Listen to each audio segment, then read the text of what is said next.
मध्य प्रदेश के इंदौर में आयोजित 25 से 29 नवंबर तक चल रही यूरेशियन ग्रुप प्लेनरी और वर्किंग ग्रुप की मीटिंग में शामिल होने मध्य प्रदेश के राज्यपाल मंगू भाई पटेल पहुंचे हैं, जहां ग्रुप के माध्यम से 200 के करीब सदस्यों द्वारा आतंकवादी फंडिंग और मनी लॉन्ड्रिंग जैसे बड़े विषयों पर चिंतन किया जा रहा है। मीडिया से बात करते हुए वित्त राज्य मंत्री पंकज चौधरी ने बताया कि यूएजी ग्रुप में 9 देश व 20 अन्य देश सम्मिलित हो चुके हैं। समय समय पर आतंकवादी फंडिंग और मनी लॉन्ड्रिंग जैसे चिंतनीय मुद्दों पर बैठक का आयोजन किया जाता है। भारत इस मुद्दे पर लगातार चिंतित रहता है, क्योंकि आतंकवादी फंडिंग और मनी लॉन्ड्रिंग में अकेले और कोई देश रोक नहीं लगा सकता है, जिसमें सभी देशों का सहयोग जरूरी है।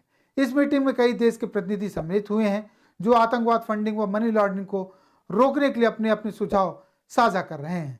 उन्होंने कहा कि जब से देश के प्रधानमंत्री नरेंद्र मोदी हुए हैं, वह देश में अलग अलग प्रकार के नवाचार कर फोकस कर रहे हैं। पूरी दुनिया से हमारे देश के संबंध ठीक हो रहे हैं। देश में बहुत से कानूनों का भी परिवर्तन किया गया है। यह समय समय पर चलने वाला कार्य है, जो आगे भी चलता रहेगा। साइबर फ्रॉड की बढ़ती घटनाओं पर उन्होंने कहा है कि डिजिटल पेमेंट हमारा दुनिया में सबसे ज़्यादा लोकप्रिय हुआ है। जहां तक फ्रॉड की बात है, तो हमारी सारी एजेंसियां लगी हुई हैं। लगातार धरपकड़ का काम भी चल रहा है। वहीं देश के भगोड़ों को भारत लाने के सवाल के जवाब में उन्होंने कहा कि पहले देश में इस विषय पर बात भी नहीं होती थी, लेकिन जब से प्रधानमंत्री नरेंद्र मोदी बने हैं, जब से हमने कानून में परिवर्तन करके भगोड़ा भी घोषित किया है और कई ऐसे लोगों को देश में लाने का भी काम किया जा रहा है। सर, आज जो सत्र रहा उसमें क्या रहा और भारत कैसे निपट रहा है आतंकवाद के वित्त पोषण से और मनी लॉन्ड्रिंग से? देखिए, जो मीटिंग थी ईएजी की,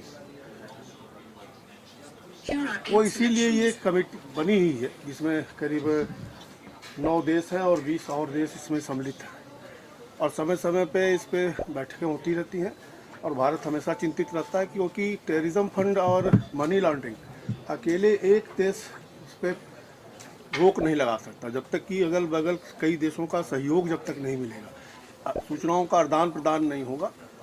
उसके नाते ये मीटिंग बहुत ही महत्वपूर्ण थी और 41वीं बैठक थी ये, और सभी देश के लोग आए थे, बढ़ चढ़ के इसमें भागीदारी अपना अपना लोग सुझाव दे रहे हैं और निश्चित तौर से उस पर लग करके सभी देश आगे बढ़ेंगे। सर, बैठक में एक बात बोलेगी कि नए नवाचार, मतलब न्यू इनोवेशन, नए नवाचार की जरूरत है। सर, भारत के संदर्भ में अगर मैं बात करूं तो जो एजेंसियां काम कर रही है बहुत अच्छा काम कर रही है, पर इसके अलावा भी हम और क्या अफोर्ड कर सकते हैं?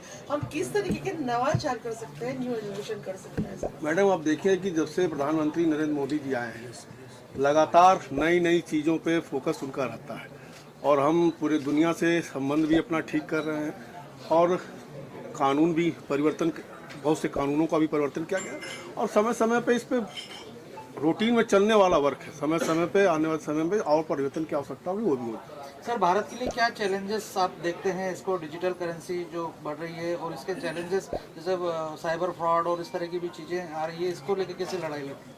देखिए, तो कोई भी काम नए करेंगे तो चैलेंजेस तो आपके सामने आते हैं और यूपीआई अगर आप देखें तो डिजिटल पेमेंट हमारा पूरे दुनिया में सबसे ज़्यादा लोकप्रिय हुआ है।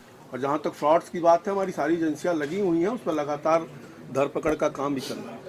एक मुद्दा सर ये भी है कि जो भगोड़े हैं वो अभी तक भारत नहीं आ पाए और उसकी जब तक मांग उठती रही है सर, तो सर कहाँ हम लोग, हमारी कोशिश कहाँ सर कमजोर थोड़ी पड़ रही है कि हम नीरव मोदी या माल्या जैसे लोगों को अभी तक नहीं ला पाए? सर मैडम, आपने बात ठीक कहा। पहले तो लोग सोचते भी नहीं थे लोगों को लाने के लिए। सही है सर। आज मोदी सरकार है कि वो हमने कानून में परिवर्तन करके और भगोड़ा भी घोषित किया, कई को लाने का भी काम किया और सरकार लगी हुई है। क्योंकि इंटरनेशनल मामला होता है, अपनी अपनी थोड़ी दिक्कतें होती हैं, उसको पूरा करके हम लोग पूरा प्रयास है उनको वापस ले। सर, बैठक में भारत की तरफ से क्या सुझाव दिए?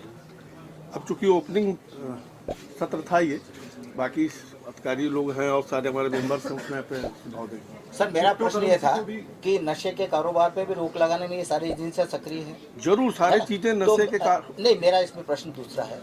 गुजरात के पोर्ट पर, अडानी के पोर्ट पे जिस तरह से करोड़ों अरबों का नशा पकड़ा